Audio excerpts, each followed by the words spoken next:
culturally, we have this huge anxiety and nervousness around showing up in front of other people and saying what you've got to say. You know, at a funeral, people would rather be in the casket than be giving the oration. You know, that's I think it's an old Jerry Seinfeld joke, and it's a truism. And there've been, you know, academic studies asking people, you know, would you rather die or give a speech? And most people say, I would rather die.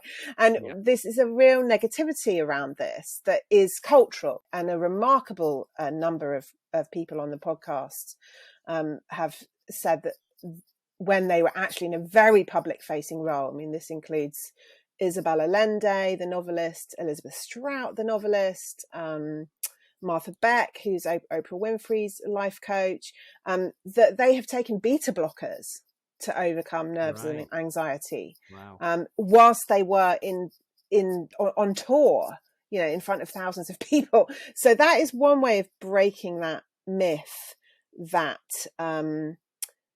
about nerves, that this is something that if you feel the nerves, you shouldn't do the thing. There are lots of people doing the thing who have the nerves so bad that they need medical help.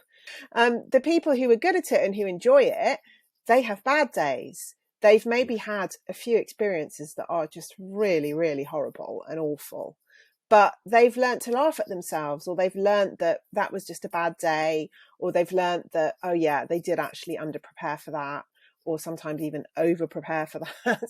And there's so much that is easy about this, but we don't access it because we're so bound up in these myths of, oh no, that's difficult, that's intimidating, I don't want to do that, it's only for people who find it really easy and who are super confident, and I hate them. In comedy and in theatre, this stuff is an art. You know, an actor never says, well, can you show me the part of my brain where I can access how to be able to cry in this scene? They don't ask for the science behind it. They learn how to do it. They don't question it.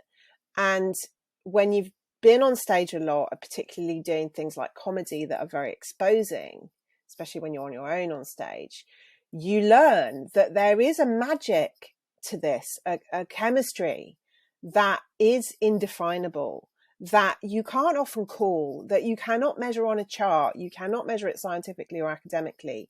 You feel something physiologically inside your body, something changes, inside your brain something changes when you are the subject of interest, when you are up on a pedestal, when you are in the spotlight, when you are in a job interview, even when you are having difficult phone conversation.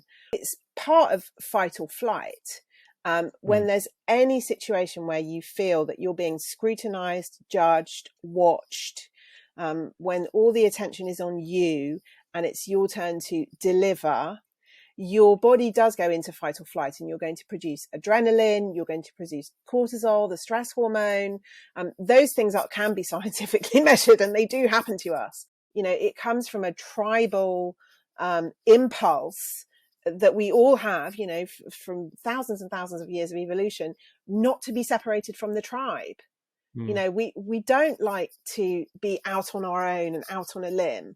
And no matter how much we evolve, how much we're educated, how much we read, how much we're socialized, it doesn't seem to have any relevance to the modern world to think like that. But that primal instinct in us to avoid scrutiny, avoid being rejected by the tribe, that it's very primal in us, I think. So in any audience situation, and even, you know, you are in an audience situation when you're on a phone call, if it's not going very well and you suddenly feel scrutinized, or if you're on a Zoom call, you know, then you're basically on television, you know, you're being watched. So these moments can be very easily activated. Once you know that and you realize that it is a human reaction and a physiological response, it immediately depersonalizes it. So you stop thinking, oh, everybody's looking at me. And you start thinking, oh, I'm the human in this scenario, and I'm the human who's been separated from the tribe. And when that happens to humans, they tend to go a bit funny inside. Like, so what? Get over it and do your thing.